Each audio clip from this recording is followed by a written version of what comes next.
It's UFC 322, the big one, quite possibly the best card of the year. Let's hope it pans out that way. Welcome to Winning in the Shadows. Andy and Jim here. Break down UFC 322, every fight. And we have added the weird things that could happen in the fight back to this. You got a lot of great feedback on that. So what we're going to do is we're going to take turns. We're just doing one per fight. But yes, we will tell you what weird, goofy things we could see happen in this. Some realistic, a lot of them not. All right, let's get ready. Hit the button, guys. Tell us who you like in the comment section. Tell us if you agree, disagree with anything. And we start with Slavoclaws, our boy, Borshchev versus Mateus, Camilo. Pretty bad fight to get us started, but what do you think of this fight, Jim? Well, Camilo was supposed to fight the other week, so they bumped him to the next card here. And he draws Slava. Not telling everybody anything they don't know, but Slava's not the best wrestler in the world. Here's the problem I have with Slava. Not only is he not the best wrestler in the world, as in he doesn't know how to wrestle, but he's getting hit more and more and more and more and more recently. So I think that this wear and tear on Slava is really coming to the forefront. This doesn't even count all of the kickboxing that this guy has done throughout his life. Just MMA, it's a pretty good amount of damage. And that's the thing with Slava is there's never a clean fight. It's always an absolute disaster. Now, I'm not super high on Camilo. I'm not rushing to the window to bet on him, but he does have the ability to get a takedown on Slava, and when that happens, we just flat out do not know if Slava is going to stay upright. No opinion on the total either. This could easily be a decision. This could be inside the distance. I have this circled as a complete and utter live bet spot. If Slava gets taken down, gets back up, and for 1 second you think that he can stuff the takedown and his opponent is tired, you're jumping on Slava. Other than that, I don't have a pre-flop bet on either side here. Yeah, me either. This is a tough one. Both these guys not very good. I don't think Camilo's that good on the ground. He got dog walked by Gabe Green. Got submitted. So, I know that was bad defense. Is he going to be on defense on the ground? My God, I hope not. But yeah, you're right. It's live bet or nothing. I don't even have an opinion on the total. On the side, this one is just a complete. There's by the way, I think this is a very bettable card. There's no reason to put money on this fight in my opinion. So, all right, this was one of my fights. Borshchev loses, he retires, and in December he's spotted at a mall being an actual Santa Claus for kids to sit on his lap and get their picture taken with. So Slava Claus loses and then becomes an actual Slava Claus at his local mall. What kind of Santa is he? Is he like Christmas Story Santa? Is he bad Santa? I'm leaning towards like bad Santa. Like he's bleeding on the white beard. Just had a regional MMA fight, and he's got a big cut over his eye. I think he's really depressed at the beginning, but then kind of gets into it the longer the day goes, and by the end, he's kind of having fun with it, and then he just becomes a really happy, skinny Santa Claus. So, all right, next fight we have up is our boy, Susurkaev, who's in the running for... Did he win BMF? Did he win the season of BMF? For contenders, I can't even remember who our BMF was for the season, but he was incredible. Right. Yeah, I'll look it up here. So we got Susurkaev against our boy Eric McConico, and I say our boy. What a live bet against Cody Brundage! What a great plus money live bet we hit on McConico in a terrible fight. Mm-hmm. Feels like a setup. This is easily the biggest favorite on the card. I guess I'll phrase it this way. Does McConico have a prayer? No. No, he doesn't. Let's be real. McConico does not have a prayer. This is going to be Susurkaev. Here's the problem with this fight.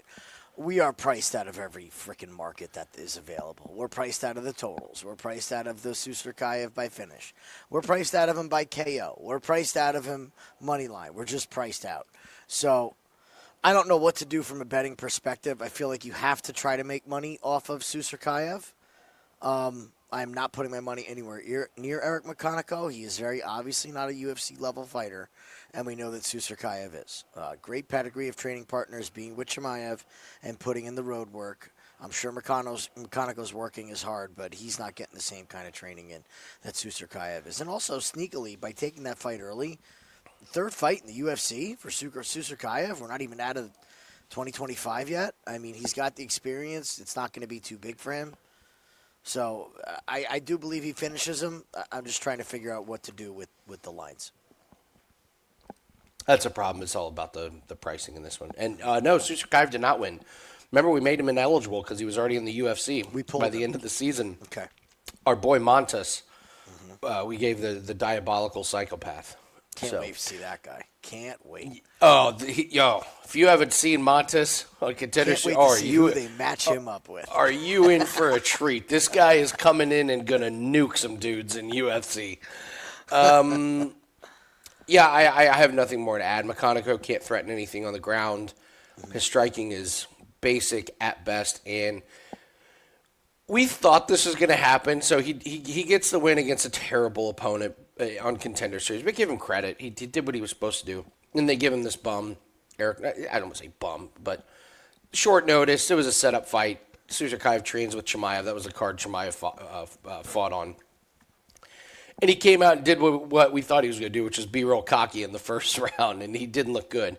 And then you saw they flipped the switch, and he comes out and gets the finish. So I don't think he wastes any time getting this to the ground and getting it. I mean, Susurkaev inside the distance, but again, that thing is just juice to the gills. I don't know what else. I don't know what to do. And then you're playing with really specific props, like sub round 1, sub round 2, and it gets a little weird. Some weird things can happen. It's Susurkaev all day. You don't need us to tell you that. But how to bet it, I don't have any great insight into this one. All right, what's your weird thing that happens? Here's what's going to happen in this one. We're going to get Susurkaev coming out all pumped up and ready to rock. He hurts McConico in the first round.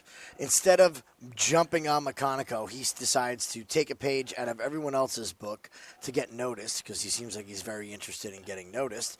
Then he starts talking to whoever's cage side and blows the actual finish prop. We end up seeing a decision, and everybody's parlays of trying to figure out how to make money on round 1 KO are gone.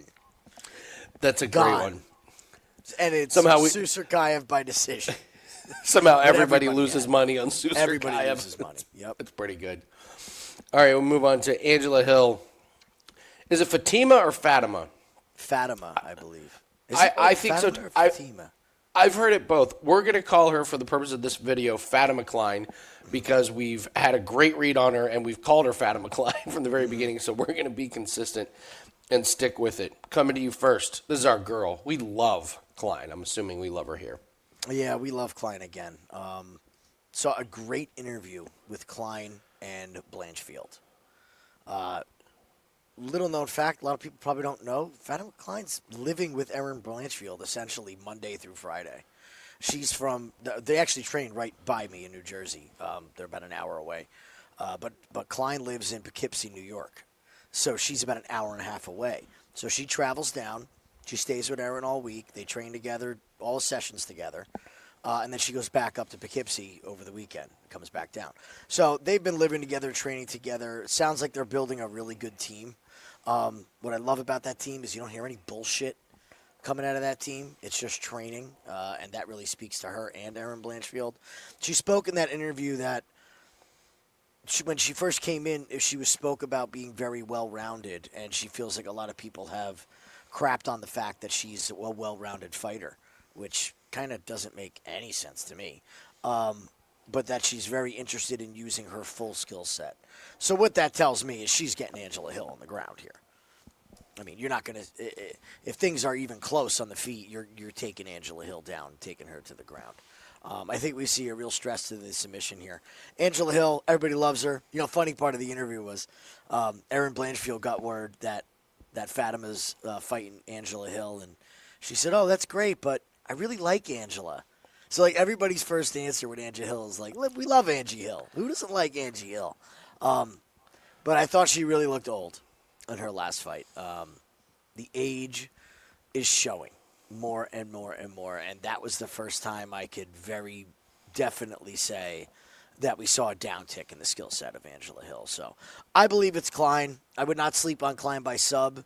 I'm not jonesing to bet finish props on women's MMA, especially with a vet like Hill. But Kline should really roll here. Also, next to Blanchfield, we have this image of Kline from the Jasdavicius fight. We forget how outsized she was in that. She is not small for this weight division at all. At all. So she'll be the stronger girl against Angela Hill. Yeah, we said she was going to make this Jasmine fight tough, and she was baller, man. She was game, short notice, and we said we hope she loses. That way we can make money off of her. And boy, have we ever! She's done her job. I'm with you, Angela Hill. The last 3 fights, her output has gone down every single fight. Her cardio used to be amazing. It's just not there in the 3rd round. Her volume used to be there. It's just not there, and Father or Mother Time is just undefeated. She's 40 years old, and what did we see from Tisha Pennington last week? Just not there. It's just not there. So anytime, this is just to fade the older fighter. And listen, she's one judge changing 1 round away from losing 3 in a row here. It's Kline to the moon on this one. I wouldn't be surprised to see a finish from Kline either. But here's the thing: if you're gonna take Kline by finish, look at rounds 2 and 3, because Hill's going to come out fine. The first round, her energy's going to be there. It's just that 2nd and 3rd round where I could see a pretty easy takedown and a finish. So, but it's Kline all day. All right, weird thing that happens. This one's me. Hill springs the upset wins, announces she's retiring. Joe Rogan thanks her for a career as a fighter. Hill says, "No, I'm retiring as an announcer. I still got it as a fighter." Calls out Mackenzie Dern. Dern beats her ass in February. She retires from fighting, and Dana White won't give her job back as an announcer. So it just all goes awry for Angie Hill. For yeah, the crashing down. That's a weird one.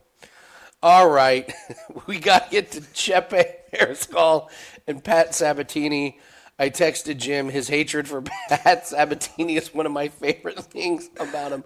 Every time Pat Sabatini fights, Jim goes, "Oh, the other guy," all day. So, you really don't like Pat, the 20-5 Pat Sabatini. So I made something for you.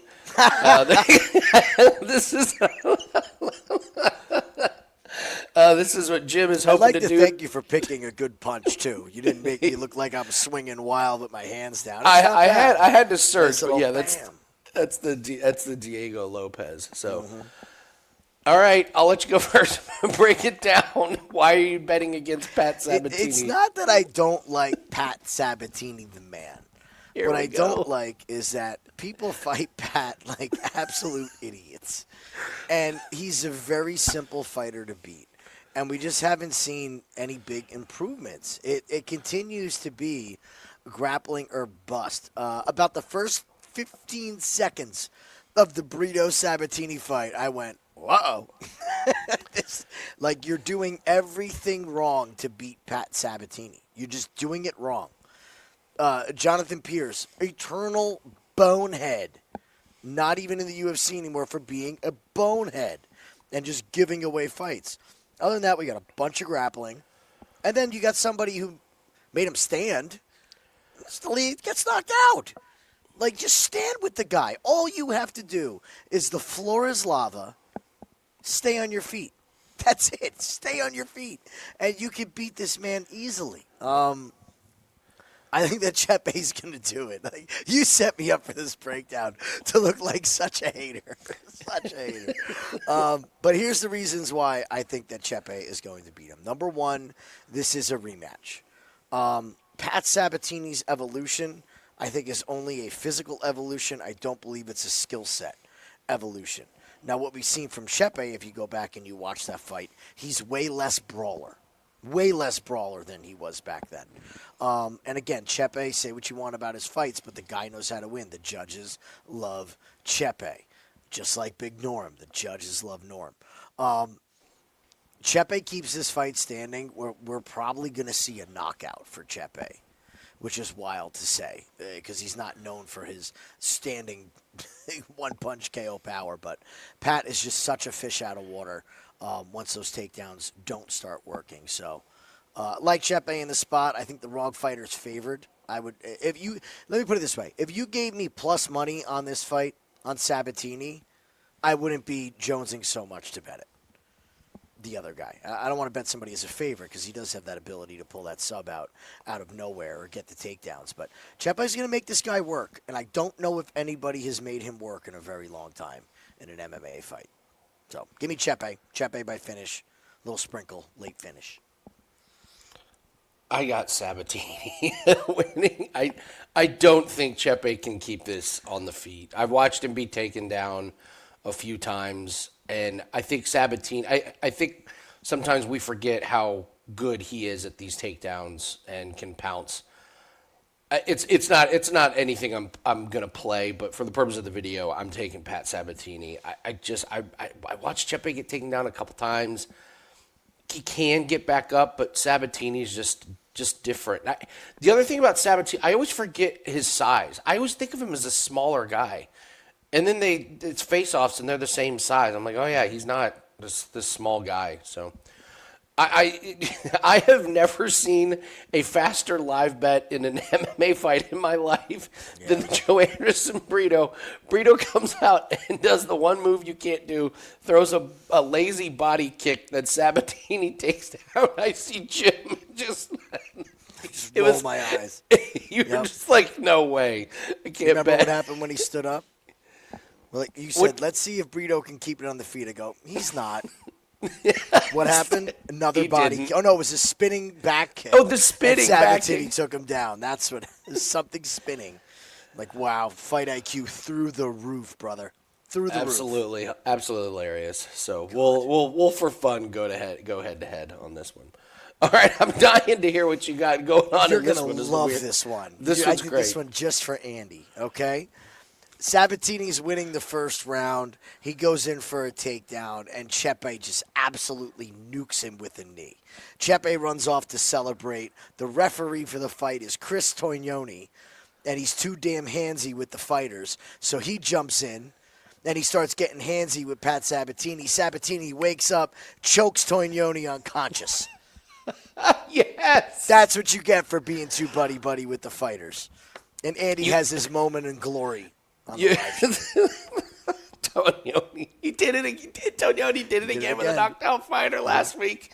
Just always got to be touching the fighters, man. Let the fighters go. Oh, that's a great one.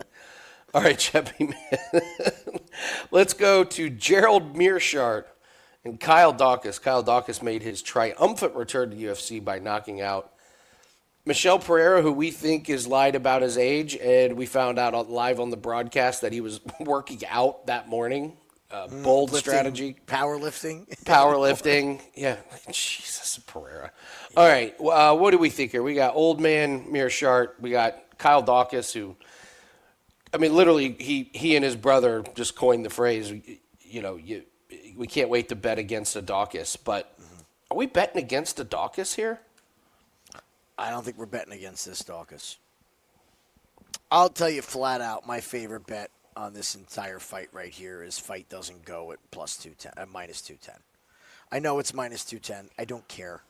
We've had a lot of talks about juice tolerance lately. It's all personal preference. Play whatever you want to play. I'm fine with laying minus 210 in an MMA fight if I think there's a clear edge. And it comes back to not that Kyle Daukaus is a monster, but I believe Kyle Daukaus is better than what we thought he was after going back on the regionals.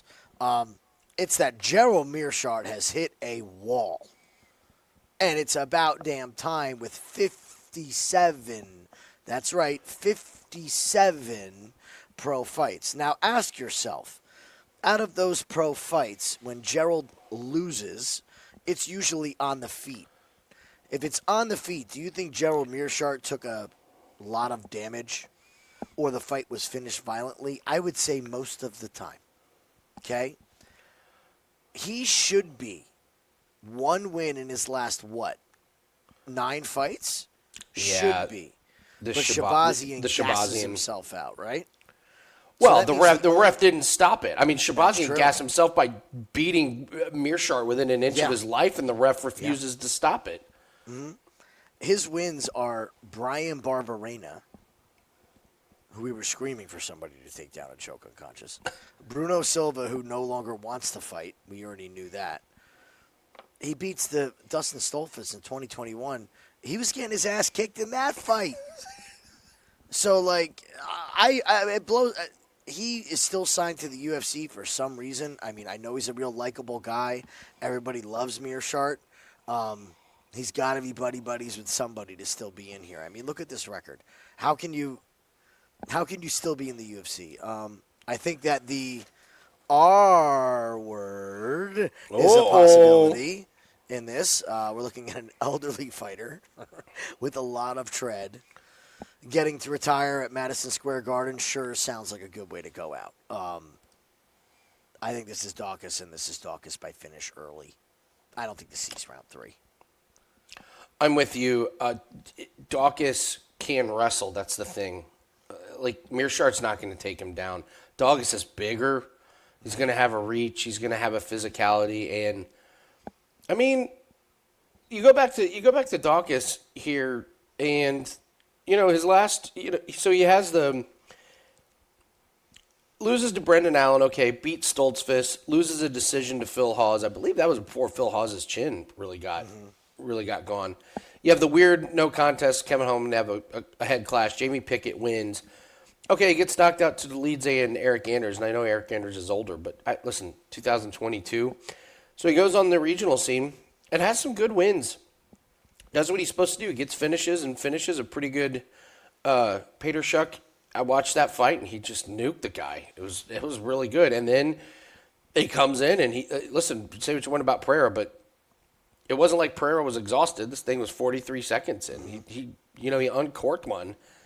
I think he does the same thing. I think it's by knockout. It could be, we always say don't play one method of victory. Play the inside the distance. But I think it's Daukaus inside the distance as well. Meerschaert cannot strike. That's how you beat Meerschaert. Yeah, and I went back and watched this against Kasejchuk. Oh, man, Meerschaert tried to shoot a couple of takedowns. It was like writing a letter. Like writing a letter was faster than Meerschaert trying to do those takedowns. Like it didn't have a chance, and that's against Kasejchuk, who doesn't have takedowns defense. Like this is a real problem for Meerschaert, and like I said, Daukaus is fine on the ground. This is a really bad matchup for Gerald. So, all right, the weird thing. This is me. Daukaus hits Meerschaert so bad, Meerschaert actually sharts, and it goes down as a Meerschaert loss by Shart KO. First one ever in UFC history. They name it after him. Not bad, Andy. Not bad. Thank you. I'll be here. I'll video. We move on to Malcolm Wellmaker, undefeated, 10-0 against Cody Haddon. What do you think? I've been staring at this, wondering why I'm not dropping the hammer on Malcolm Wellmaker. The guys proved everything that I needed to see. We had a lot of questions about Wellmaker coming into the UFC. So I was like, is this guy really going to be something? Is he really going to be as good as everyone says? I was really, really impressed with the knockout of Cameron Simon. I'm not impressed with the knockout of Chris Matinho. That's what you should do. You should knock out Chris Matinho in the first round. Again, like I said, doing what he has to do. But the knockout of Cameron Simon, really impressive. That guy's been in 3-round wars pretty consistently throughout his career, and he could not last. Something has to be said about him winning Contender and no longer being a part-time fighter. He was, I believe, a pipe layer. It's true. On the Contender Series. So there's a big shift. And what have we seen since then? We're seeing these finishes get violent. We're seeing no sweat, a comfortability when he's in there, no nerves. And Cody Haddon, he's a good fighter, puts combinations together great. He's got good stand-up. He can wrestle as well if he needs to. But I don't know. There's just something missing. I think Wellmaker's the real deal. I really do. Don't know if this is a finish. I think this is something that's going to trip some people up. We know that Malcolm can go 3. He's been 5. He's not just a round 1 knockout artist. But I think his shots are going to be the bigger shots in this fight against Cody. So give me Wellmaker. What is the decision line? You're going decision. Interesting. Interesting. What's again, what's popular? Oh, it's Wellmaker by KO. Easy, right? Easy money. Easy money. I'm with you on that full-time fighter thing. And this guy's 31 and he's 10-0. And they're trying to give him as many fights as they can while this man's still in his early 30s. So this will be his 3rd fight since April in UFC. So, he wins in August of 2024. Then they give him April, they give him June. They're giving him another one here. I thought Cody Haddon was completely let off the hook by Dan Argueta. Argueta had no energy. He had nothing in that fight. He was awful. And guess what? He still was able to do some damage. Haddon holds his hands way too low. You cannot do that against Wellmaker, who's got one shot, knockout power. I have Wellmaker by KO. I'm stunned at this line. I think Wellmaker is really, really good. I like his patience. I like that and I know I'm saying patience, round 1 KOs, but he doesn't just come out and throw wild. They're very accurate, and Haddon's going to leave the door wide open. I got Wellmaker by KO in this one. So, do you find the prices? Yeah, it's. I mean, look, if you're going to by decision is plus 350, by KO is plus 130. Even if you put them together, it's minus 160, which makes absolutely zero sense because the money line right now is 155. So yeah, why am I going to pay what more? are we doing here? Yeah, what are we doing, DraftKings? What are we doing here? Just play. I mean, honestly, he's playable on the money line. Don't get cute with it. Just play him on the money line. But I think it's Wellmaker. Yeah, his wrestling was okay, striking was okay, but I can't emphasize enough how bad Argueta looked in that one. And for Haddon to not get the finish, I thought kind of was not a great look because Argueta was there to be finished. Okay, Jim, what do you have for the weird thing happening in this one? All right, we're going to go upset here. Cody Haddon ends up finishing Malcolm Wellmaker. Gets on the mic. He's doing his speech. He's pumping everybody up. And then he reveals that he is the long-lost son of ex-boxer Ricky Hatton and that he did it for your dad. And we get this Ricky Hatton, Cody Hatton moment. I tell you what, if you put pictures of them side by side, they actually do kind of look alike. I wonder if there's a relation there that we don't actually know about. And Ricky Hatton did it for the band. Did it for the man.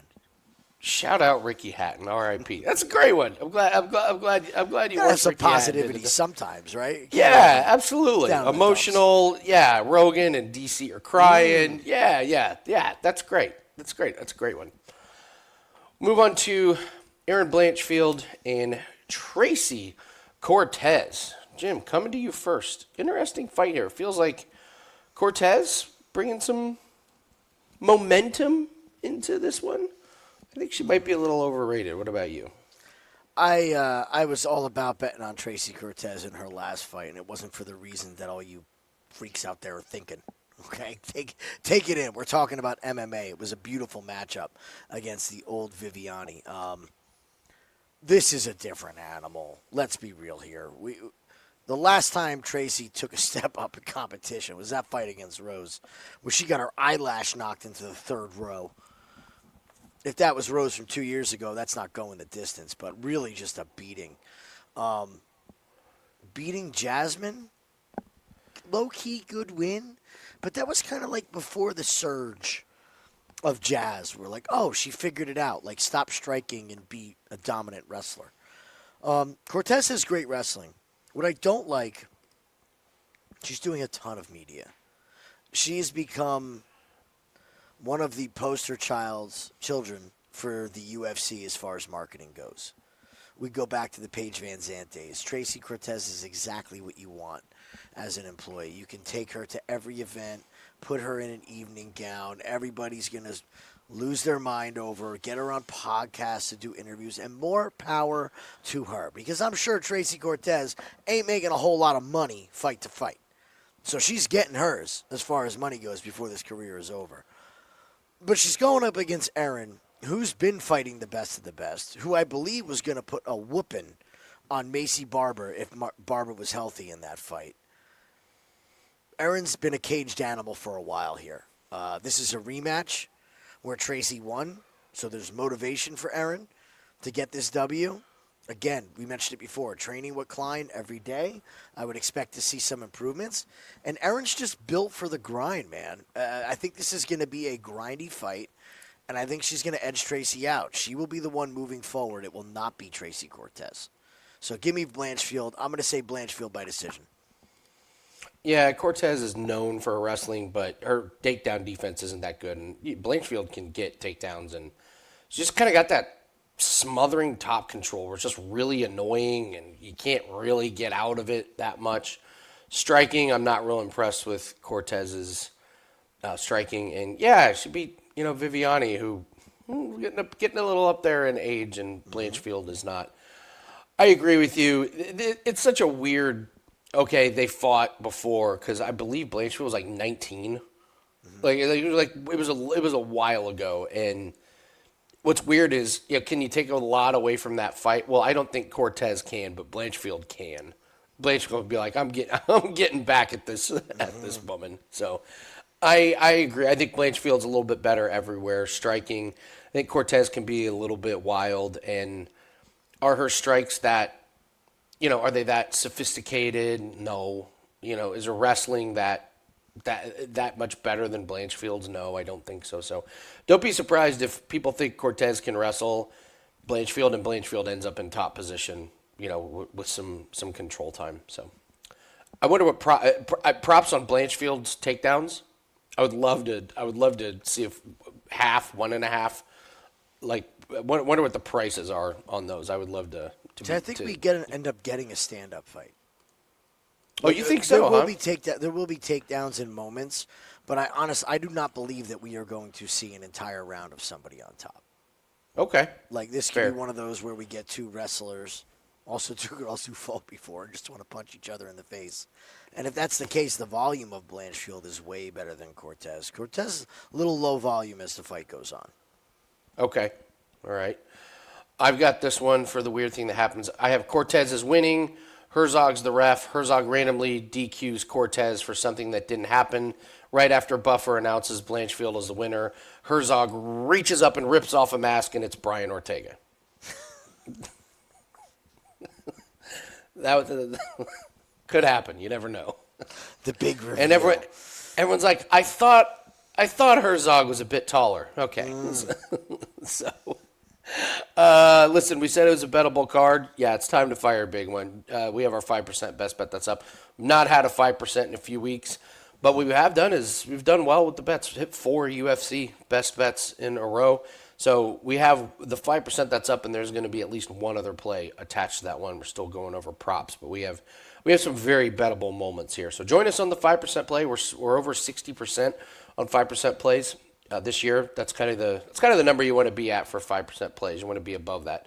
55% is great, but when you have your 5% plays, you want to be above that 60%. So we've done that. Pretty happy with that one, and we just love some spots on this card. So join us over at wt.buzz/AL. Let's move on to Roman Kopylov and Gregory Rodrigues. I feel like Gregory Rodrigues is starting to fall in the category of, like, it's always something with this guy's fights. Like, it's just like, it's always something with him, which is good for entertainment purposes. You never know what you're going to get. But what do we make of Kopylov and Gregory Rodrigues in this one? You took the words out of my mouth. I think Kopylov wins the decision. Like, very Gregory Rodrigues-esque. Yeah, at first it's very Rodrigues, right? But also Roman standing on the outside, using his kicks and moving and feints, we've seen that be a problem for Rodrigues. Like, he almost needs you to be either slower than him or willing to exchange in a brawl.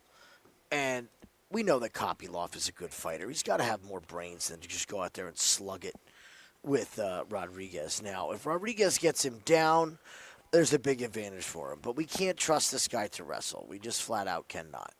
So I'm going to say that Kopylov pulls the upset here, and we see a decision. Split decision, like really close fight.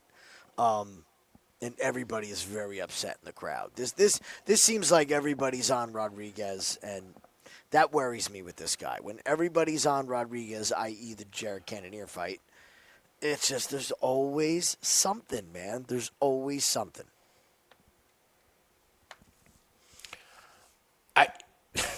This Gregory Rodrigues, man.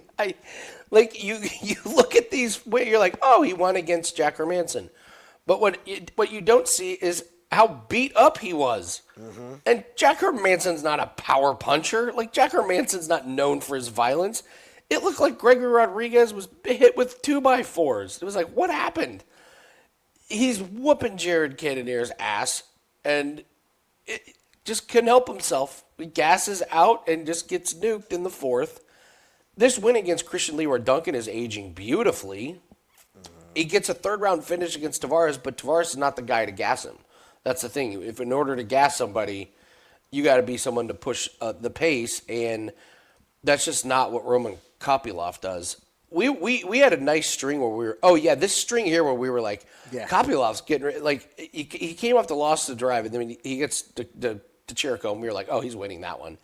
And then Soriano, that was when Soriano was in the wrong weight division, and then Claudio Ribeiro were like, oh, he's winning by finishes, and then he gets Anthony Hernandez, and you're like, uh-oh. So we go in big against him. We've had a good read on this guy, but I don't know, man. This loss to Paulo Costa was awful. And you look at the Chris Curtis fight, and that was not a good look for him. He's getting low volume, and yeah, you can knock out Claudio Ribeiro and Soriano way back when. You obviously can knock out Fremd. This head kick for Chris Curtis was literally with 1 second left. Bad stop. No, it was a bad stop. It wasn't a good stop. But this loss to Paulo Costa wasn't like Costa showed up and looked amazing. It was just a really bad fight. So, like, if you're going to take Rodrigues, I just don't think there's any reason why to take him any other way but finish. I don't think he wins a decision. Agreed. Like, if Jack Hermanson can bloody you up that bad on the feet, Kopylov with his low volume and movement can definitely do that, even with the low volume. So it's 3 rounds, so you got to think Rodrigues' cardio is going to be there. My guess is it's going to be a circus. Something weird is going to happen with Rodrigues. I would play Rodrigues by KO if you're, or inside the distance, or you're taking Kopylov by decision, like you said, or something. I don't see a reason to play money lines in this one. I think you kind of know what's getting ready to happen. If Kopylov wins, he survives the first round, tires out Rodrigues, and wins by decision. If Rodrigues wins, he gets, he knocks out Kopylov early. So my pick will be Rodrigues, and I want the better of the number by KO because I don't trust him to win a decision. So okay, all right. All right, I mean, this is a Rodrigues fight. What weirdness did you come up with? This is pretty easy to do with a Gregory Rodrigues fight. Gregory Rodrigues comes walking out. He's walking right down the aisle, and all of a sudden he stops. He turns and looks. And who's right cage side? Barack Obama. And we finally get our moment of giant Obama next to regular size Obama. It's the perfect time to do it in New York. Obama's got to be at these fights. So, Obama, make it happen. Get cage side. We got to get this picture of giant steroid Obama versus normal size Obama. All right, that's a great one. That's really, really good. We have seen him in the same room, so we do know they're Obama's not like Dr. Jekyll and Mr. Hyde.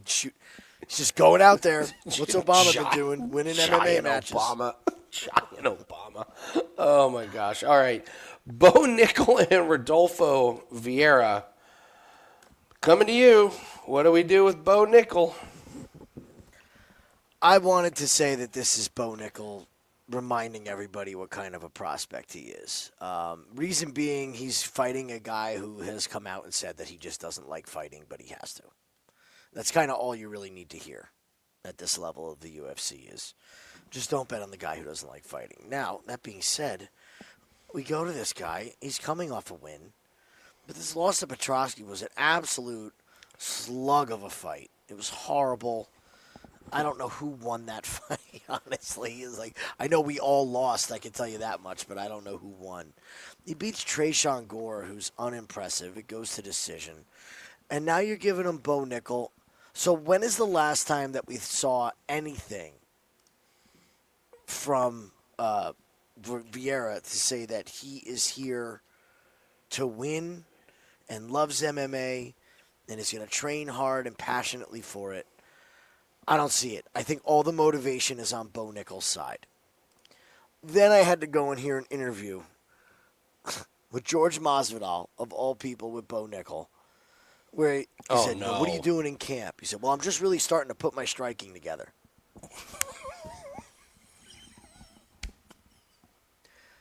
Do me a favor.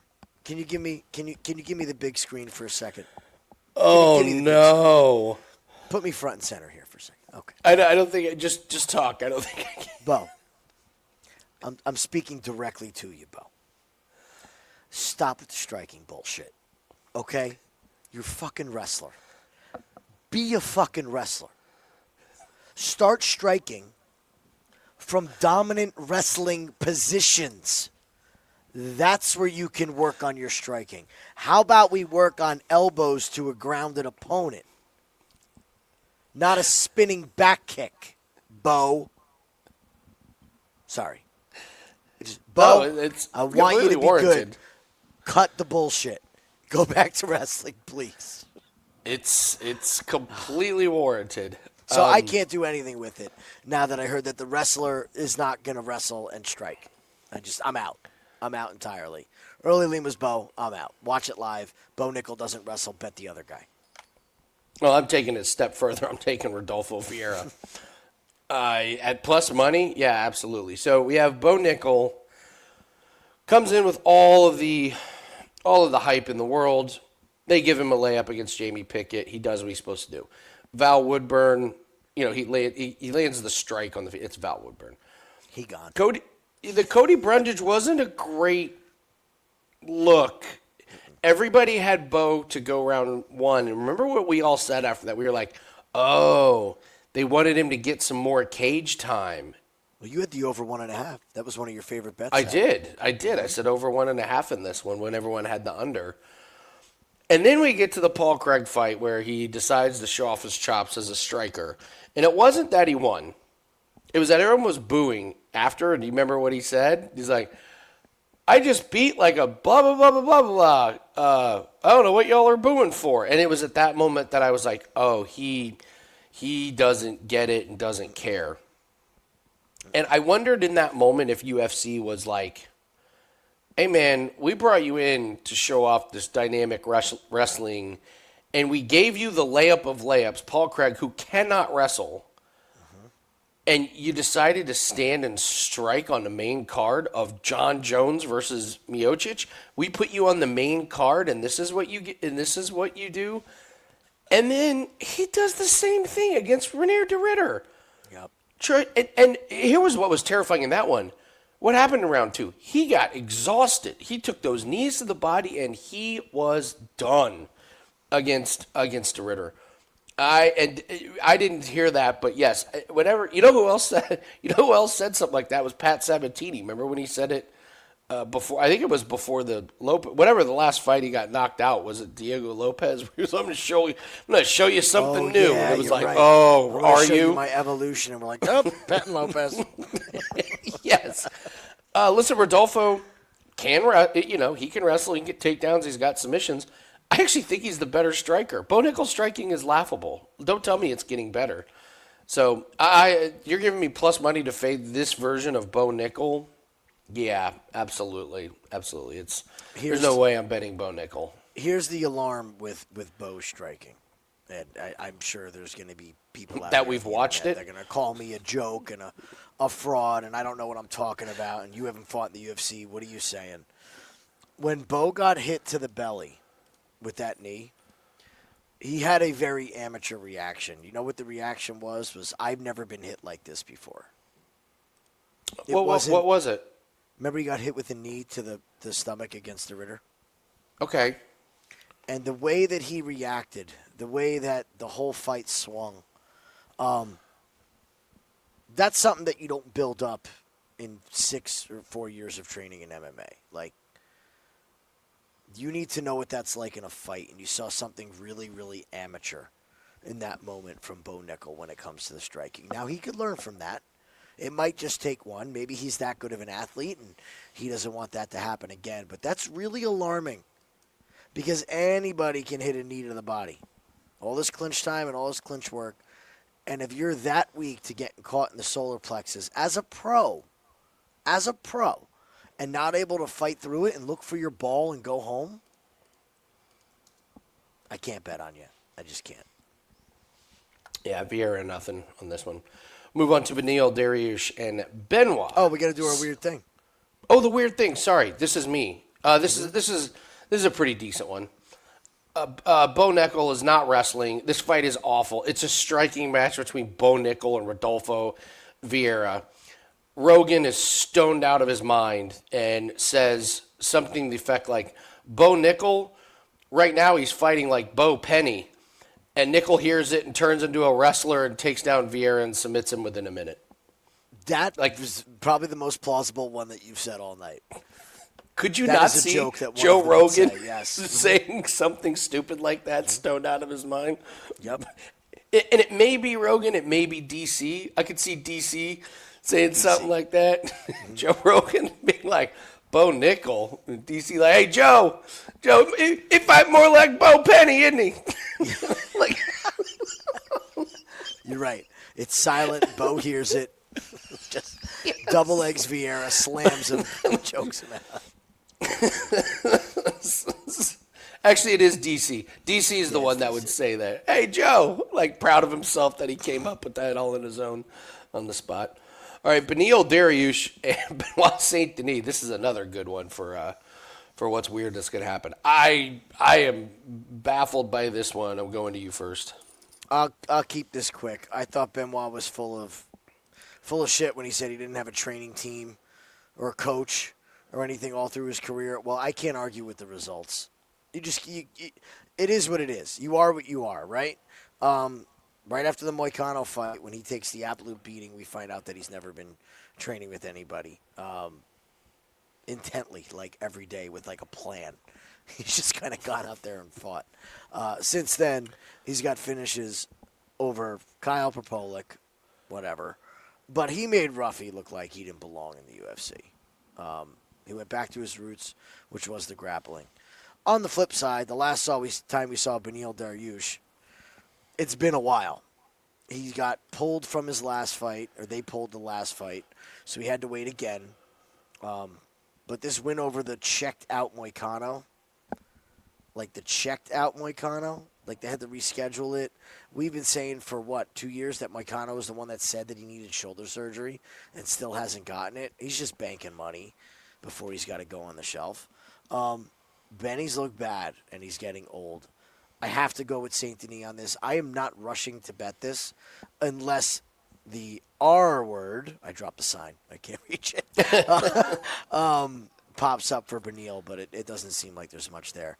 I think this is going to be one of those things where when Beneil retires, it's just going to be after a loss. He's not one to make a fuss and retire ahead of time. So we're going to have to guess on Beneil Dariush when it's his last fight, but it is coming soon.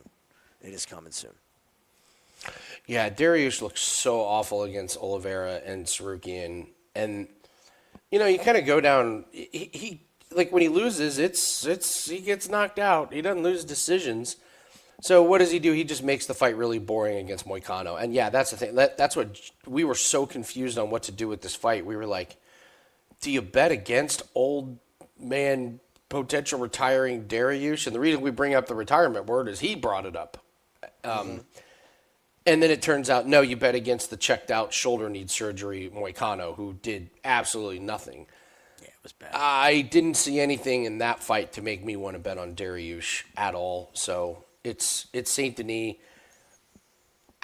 I thought his cardio would look a lot better against Ruffy.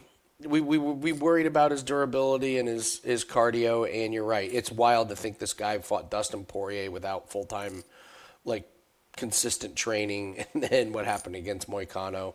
So it's Saint Denis or nothing in this one, but I just worry about the damage that Saint Denis put on his body over the course of his life and his career, and I could look like an absolute fool by not hammering Saint Denis when he gets Dariush on the ground and Dariush is, can't even fight. Or it's just another first-round knockout. Dariush's hands are too low and he doesn't have the speed or the reaction time. So Saint Denis or nothing in this one. But again, fight doesn't go. What if Saint Denis gasses? I'm worried this ends up the same as the Moicano fight, to be honest with you. Really? Yeah, it's just a boring. It's risk-averse for Dariush at this point. That's a good point. All right, we move on to Leon Edwards versus. Whoa. Oh God, I keep forgetting. You got this one. What's the weird thing that happens in this one? Sorry, Jim. All right. Everybody comes out to weigh-ins. They make weight totally fine, right? Everyone looks at Saint Denis and they're like, "What's up? Why does he look so different?" Saint Denis finally doesn't dye his hair, and we realize he's just as gray as Beneil Dariush, right? So Dariush, because everybody makes fun of him, Dariush goes over to Kmart, gets himself some of that jet black shoe polish hair dye. Comes Benny walking out to the ring with just the jet black beard, the jet black hair, and we have our best haircut bet of all time. We fade Beneil Dariush, and the naturally gray-haired Benoit Saint Denis knocks out the fake salt and pepper Beneil Dariush. Well, just like black. The fake out. Yeah, the Carlos Boozer. Yeah, the old switcheroo. Yeah. Oh, good one. Great haircut theory. We haven't had a good haircut theory in a while, but that's a great one. Leon Edwards versus our boy Carlos Prates. Talk about having a good read on a fighter. We've been making money on this guy since Contender Series. Do we make money on him again by betting on him in this fight, Jim? Yes, we do. I will jump at any chance to fade Leon Edwards. If I lose, I lose, guys. That's the way I got to look at Leon Edwards going forward. He looks completely unmotivated. Honestly, this is so much less about Prates and more about Edwards. Let's poke a little bit of holes here in Edwards. Sometimes we're proven right, we're proven wrong, but we're always proven by history. So we go back to Belal Muhammad. You got that eye poke. The infamous eye poke, right? He beats Nate Diaz when, oh yeah, by the way, he fucked around and almost found out in the third round when Diaz almost knocked him out. Then he gets to fight Kamaru Usman. Completely loses the fight until Usman lands the miracle head kick. And what did we say about that? So now he's fighting a champion trying to get the belt back. That does not go well. So he's got a nervous, reckless Kamaru Usman. Just doesn't work out. He fights Colby Covington, who is the one fighter in all of UFC that we are most excited to find out that he has a fight announced. Because we just bet the opposite on Colby Covington. As we just said last week, Colby, where you at? We got to get a fight in this year. Give me that December stimulus Cody Covington paycheck here. Loses to Belal Muhammad. I mean, one-way traffic, unanimous. And then Sean Brady, who I don't believe is a great wrestler, just makes absolute mincemeat out of an unmotivated Leon Edwards. I think the guy's done, man. There's none of his wins where you can say, wow, he beat the brakes off that guy. So-and-so never had a chance, except the Colby Covington fight. That's a horrible look for an ex-champion. Carlos Prates is the younger, bigger, faster, more motivated, more violent striker. On top of it, we already saw what happens with Carlos when you take him down. He can get back up. He 100% can get back up. D1 Edwards isn't going to do it here.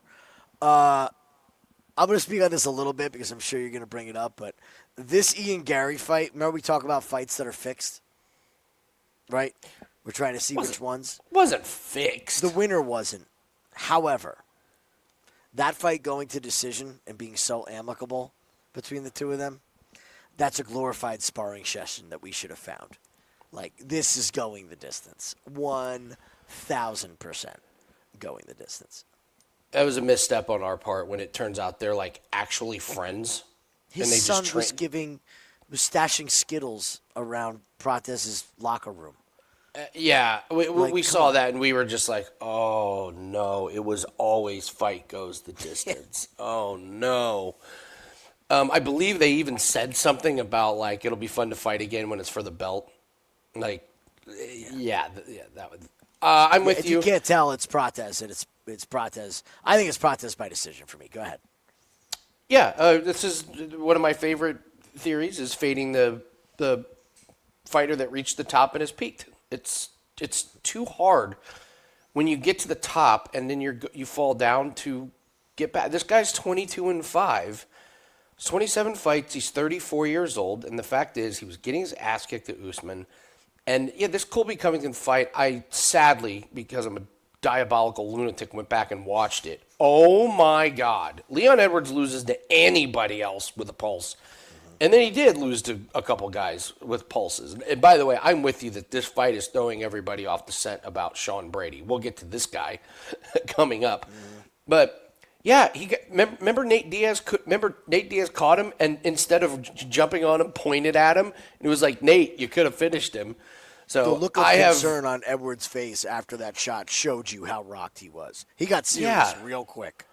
Yeah, he couldn't even get to 70 punches against Colby Covington. He's low volume. His days of wrestling are kind of gone. And you're going to wrestle the much bigger Prates? I just don't see it. So if you're not going to wrestle the Prates with that level of aggression, when was the last time we've seen that level of aggression, or any level of aggression from Leon? Doesn't his corner have to tell him to wake up or like? Oh, they scream at him. Screaming at him. Screaming at him. Yeah, so Prates, he comes off of Contender Series, made money on him. Trevin Giles, it was terrifying. He looked terrible. And then bang, it switched in the second round, and it's been to the moon, knocks out Radke, knocks out Lee, destroys Magny, and I thought this was the perfect fight for him. He got to go 5 rounds, test that cardio. He absorbed damage, not too much, but he absorbed it well against a very experienced title challenger. And what does he do? He comes back and just hits this incredible spinning back elbow. He's confident. He's on the way up. This is the theme of the night here, guys, for me. The younger up-and-coming fighter against the bigger name, but is on the way down. You've got your Angela Hill. You've got your Leon Edwards, Gerald Meerschaert. I'm not saying he's at the top of his game, but you know what I mean. It's just I'm always going to take the younger fighter that is, the older fighter that is on the way down, and Leon Edwards is definitely on the way down. So, all right. I have the weird one. This might be the weirdest. Prates is beating Edwards up so bad in rounds 1 and 2 that he actually tries to start round 3 with an actual lit cigarette in his mouth, and they make him put it out, but he got that first taste in his mouth, so he wants the cig so bad that he just decides to quit and finish the cigarette on the stool, and Leon Edwards somehow wins by KO because Prates just can't put the ciggy down. So. You go quit, not knock him out. I love it. They're going to go finish the fight. He's like, quits. He's like, no, fuck this. I need it so bad. so, all right, we move on to Sean Brady, Michael Morales. Jim, do you realize I can bet Michael Morales at plus money? Don't you threaten me with a good time. Where you stand out of this fight? Realize it. I already did it. Yeah. I can't not. I believe that Michael Morales is a title challenger. So same treatment that we gave Carlos Prates, I'm giving to Michael Morales. I'm going to bet on him until he loses. And newsflash, if he loses, I'm probably going to bet on him again anyway in his next fight. Like, this guy is going to be around the top 5 for a while. Just an absolute, total, complete package. The knock on him always was, well, he's not a great finisher. He's not okay, what, for 2 fights? Like the fickle MMA fan base. He goes to decision with Griffin and decision with Jake Matthews. And he's like, oh, it's kind of unimpressive. Oh, Magny fight rolls around. Like, oh, I don't know if he can finish Neil Magny. Smokes him. oh, I don't know, he's going to fight Gilbert Burns. Smokes him. Stop questioning this man. Stop. He is going to fight for a title at some point in the next 4 years. Total package. Brady, yes, he looked good against Bilal. My Lord, do I have some questions about Brady. We've seen some performances from him where it just makes me question where his ceiling is. He is completely contingent on this fight going to the ground in a dominant position, and I just don't think that he can keep it there for 3 rounds. Not going to happen. I'm going with Michael Morales. All right, hot take. Michael Morales finishes Tom Brady. Sean Brady in round 2. I think it's a knockout in round 2. Brady gets tired, can't get the takedown. Morales finishes him on the feet. I see so many little advantages for Morales. I'm with you.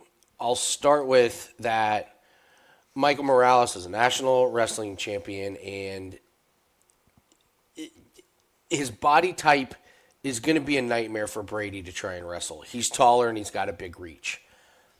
When you're taller and you got a big reach, that makes takedown defense really, really easy, especially when you have the wrestling background that Michael Morales does.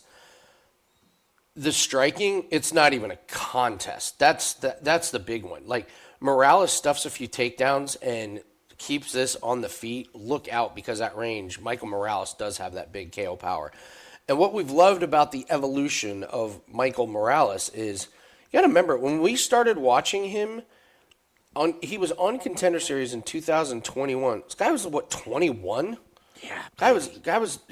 He was still, like, coming into his own as an adult and getting into his body, and knocks out Trevin Giles in his debut, knocks out Fugit. This is as a younger guy, and we love that he went the distance against Max Griffin and Jake Matthews. Show me you can go 3 rounds. Show me you can win a decision. Okay, then he comes back in 2024, and remember what it was like when he started walking out. It was like, oh, he's got his man body. Oh my gosh, look out! And he's made mincemeat of Neil Magny and Gilbert Burns. I like Sean Brady, but Jim, I got to tell you, when I saw him sitting up there talking about all I'm doing is training and being a dad, I was like, okay, all right, I'm out. I'd like to step in and say that the being the dad is harder than the training.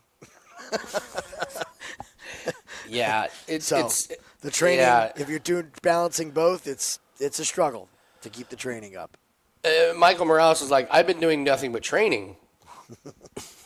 So I love this. I mean, 18-1 is, basically 18-0. It's pretty similar, but I'm with you. We've been betting on Michael Morales every single fight. I'm going to keep riding the streak, and the fact that I can get him at plus money to me is mind-boggling. I love it. I've already bet this as well. All right, you've got this one. Weird thing that happens. Okay. Morales and Brady start. Morales knocks out Brady. In the ring, he starts taking his pants off, and everyone's like, oh, it's the Derek Lewis thing. He's copying it. No. He gets a sundress. He throws the dress on that everyone's making fun of him about, because there's a picture that surfaced of them all dressing up like girls, which, by the way, I think everybody who's been in a frat, you've been made to dress up like a woman at some point. Let's get over it a little bit, right? Guilty. Yeah, let's all calm down about it like it's a big deal. And proceeds to do a nice salsa dance right in the cage to just rub it in everybody's face. Then calls out the champion and says, do you feel like getting beat by a girl? You want to talk about the dress? Let's go. I want next. Oh, that's a great one. All right, that's a great one. Because that actually, that could happen. That's plausible. If he gets to 19-0, I mean, you're calling out. I want next at this What point. more do I have to do to All right, Valentina Shevchenko and our girl. I don't know if I've bet more. Well, taking out Contender Series, I think our best call of the year was Weili over Tatiana Suarez. So that was a just beautiful call on our part. But here's the sad thing for us. We've been betting money on both of these, and now they got to fight each other, and we got to pick a winner. And damn it, Jim, I don't want to do it, so I'm not going to. I don't care who wins. This fight's going the distance. Curveball. Who finishes who in this one? These women are way too good. And you want to talk about, like, coming to fight in the best shape of your life? What's bigger than this fight for these two? Like this is it. You got, Weili coming up a weight division. I think she's going to be a touch smaller. Have fun betting against her. Like, you're going to bet against Weili? Okay. Her wrestling has gotten immensely better. I mean, she just out-wrestled Tatiana Suarez, which we called. And then you got Valentina, who everyone's waiting to fall off a cliff, and all she's doing is beating Vieira, and, wins the big rematch against Grasso. She's, like, literally, Jim, she has made one mistake in the last however many years and happened to get her submitted against Alexa Grasso, which is still going to go down as one of the strangest things ever. Striking, probably Valentina. On the ground, it's kind of a wash. I think they're both pretty good. I just think they're both going to cancel each other out. I don't want to pick a winner. The fight goes the distance. That's my best bet in this one. What do you think? Can we do a side-by-side of their stats? Can we go to Valentina first? Let's go to Valentina first. I think this is very important. 37 years old, 5'5". Okay? A lot of fights. 25-4. Okay. Let's go to Weili. Making Andy bounce around from page to page here. You're good. 36 years old. Interesting. 5'4". Interesting. 29 fights. Interesting. The stats are way closer than I thought they were going to be going into this fight. Experience, age, and height really being the key. I expected Weili to look extremely small. Oh, and when okay. I saw I see where you're going. that we're looking at 5'4" versus 5'5", really, what does Weili have to do to move up in this weight class? Like, if we've always thought that, I understand the frame is different, right? But Valentina's frame has slimmed down over the years. I think this is going to be the healthiest Weili that we've seen in a long time.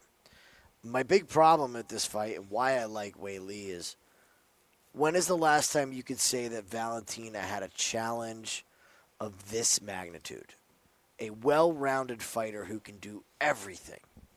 And Weili can do everything. It's not Firo. Yeah. Grasso, we didn't really know about the wrestling. Like, she gets caught in the submission. You almost go to Tyler Santos when Tyler Santos was good. Tyler Santos was good. And what happened with that fight? It was split. Lauren Murphy, no. Andrade, no. Jennifer Maia, no.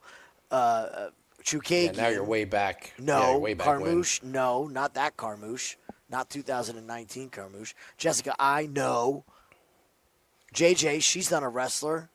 So she's never had to worry, like you said, except for probably Tyler Santos, of having to defend all the facets of MMA at once.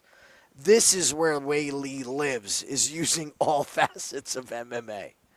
So I think in the later rounds, we're going to see Weili take over. I think she's going to crowd Valentina.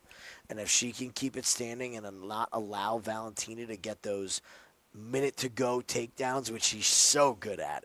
1 minute to go, boom, Shevchenko takedown, she wins the round. If Weili can stuff that, she can eke out this decision. But I agree with you, it's going the distance.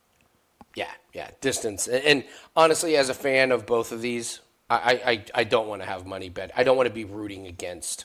You want 5 rounds of fun. I just want to see 5 rounds of these two.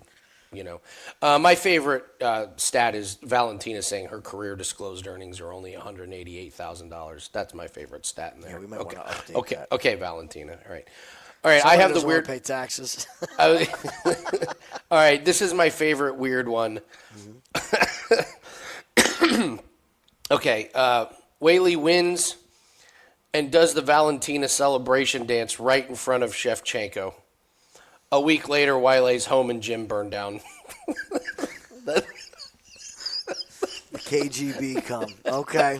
That's This is my favorite. You imagine Weili trying to do the Valentina dance. You know she can. I bet you $1 million. She probably can. What Valentina would do to her. Oh.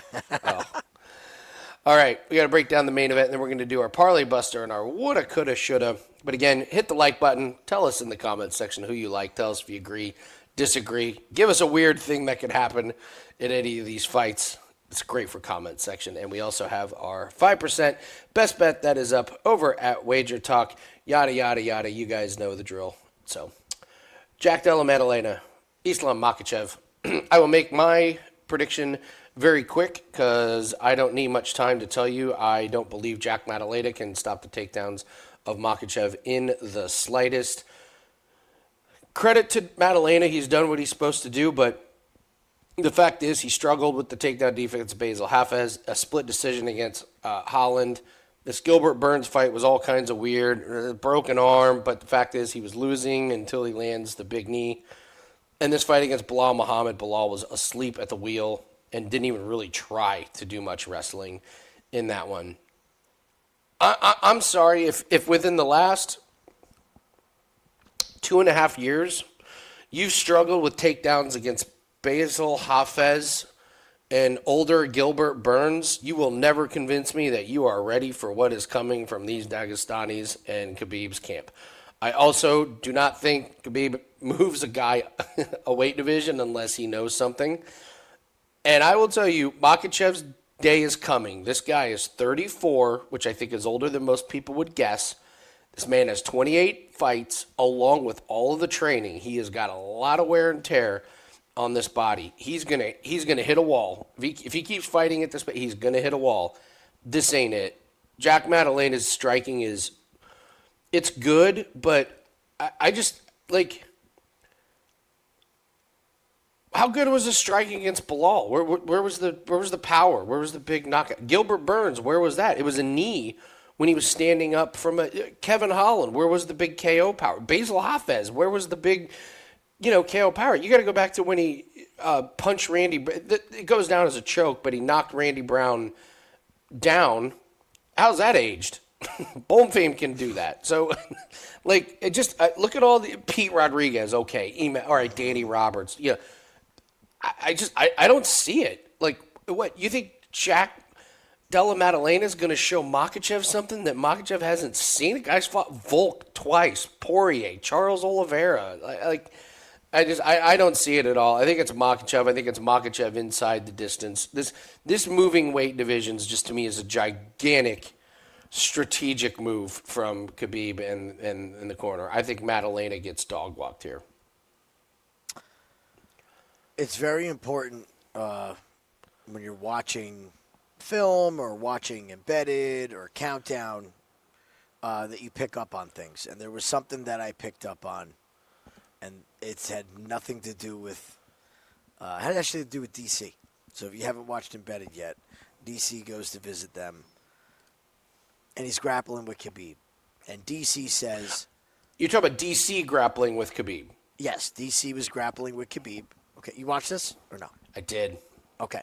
And DC says, I haven't grappled in 2 years. What does Khabib say, the leader of the team? Remember what he said? Yeah, tell him. I grappled 180 hours, last week? Last month? I forget the time frame he said, but he's like, I grapple all the time. It was... awesome. They're lunatics, man. So if you have Makhachev training along, you don't think this is their Super Bowl? This is Khabib's Super Bowl to get a 2-division championship. This is his father's dream to see the belt around Makhachev. This was planned out. I think they watched that fight. They didn't want to go for the title with Bilal because they're friends. They're all friends. Jack won that fight. Hey, Ali. Guess what? I'm a welterweight now. Book the fight. Soon as that title came up for grabs, Makhachev went up. This has been thought about for years. The only reason he didn't go up is because Bilal was the champion and they refused to fight each other. This is going to be one-way traffic for Makhachev. I love Jack Della Maddalena, but this is a different beast. And on top of it, if you watch Embedded and you see how big he is at welterweight next to DC, who used to be the heavyweight champion of the world, it is scary. I think they're going to be nose-to-nose at face-offs, and everyone's going to go, oh, this isn't on a whim. Like, this is for real. He's not moving back down to lightweight. He's here forever. So I think it's Makhachev. I think it's Makhachev by sub. I think it's Makhachev by sub on the ground too. Makhachev inside the distance is the only way I would look at it. So, all right, we're moving to the woulda, coulda, shoulda, and the parlay buster. All right, Jim, let's start with parlay buster. So it's a bigger favorite that you think people are gonna be putting in their parlays, and you're going, be careful with that one. Well, it's got to be parlayable. So let's look at the numbers and see who's the real steepest. Because I have one in mind. I just want to see who she's lined. Oh, I gave it away. I said she. You know what? I'll go pay-per-view theory. I think the biggest parlay of the night, the most bet parlay, is going to be Islam Makhachev and Valentina Shevchenko. The last two fights of the night on a pay-per-view. There's going to be so much live money coming in on that parlay. Take Valentina and take Islam, the two best fighters. I think Valentina is in trouble against Weili. This is going to be a close fight, but Weili has all the tools needed to beat Valentina in a 5-round decision. So I'll say that she's parlayed at the end, not based off the number, but where she's at on the card, and that's a heavy parlay. I will take Bo Nickal. I think there's still enough Bo Nickal fans are going, Bo Nickal, he'll wrestle. And Rodolfo Varejão's, not the sexiest guy. Bo Nickal's become very polarizing. A lot of people don't like him, but he's got enough juice behind him that I think people are going to look at that and go, oh, okay, he's going to get back to wrestling. He's going to, walk this guy down. I'll take Bo Nickal as my parlay buster. All right, woulda, coulda, shoulda. What's the bet? We're just going to be like, man, we should have put way more money on that. What's a really good, under-the-radar one that we're missing? Oh, you want to go under the radar? Okay. Yeah. Okay, let's go under the radar. Let's see. I'll go first. You go first. Go ahead. I had a main event one. Go ahead. How dumb are we going to feel if we don't take the Blanchfield Kline parlay? Oh, that's good. Living together, really training together. Kline goes out and just dominates Angela Hill, Blanchfield's season. It's like, let's go. I'm fighting this cupcake Barbie girl. Give me a break. Goes out, just makes short work of Cortez, and you can get good odds on that one. So, yeah, give me the two women living together, training together. This one could be an obvious one when it's all said and done. I like that. That was creative. I didn't see that one coming from you. I'm going to go to a name that nobody wants to bet on, and that's Kyle Daukaus. Let's do that. So, A, nobody wants to bet on Kyle Daukaus. B, nobody wants to bet on Kyle Daukaus by KO TKO. I love plus this one. 175. Plus 175. Is that what it is? Yeah. Plus 175, Daukaus by KO TKO. By finish,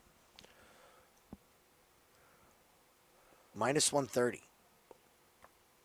I think he sparks Meerschaert. I think it's a couple punches and Meerschaert totals up, and that's it. It's just when we watch this first exchange, we're going to look at the speed of Gerald Meerschaert and go, oh no. Oh no.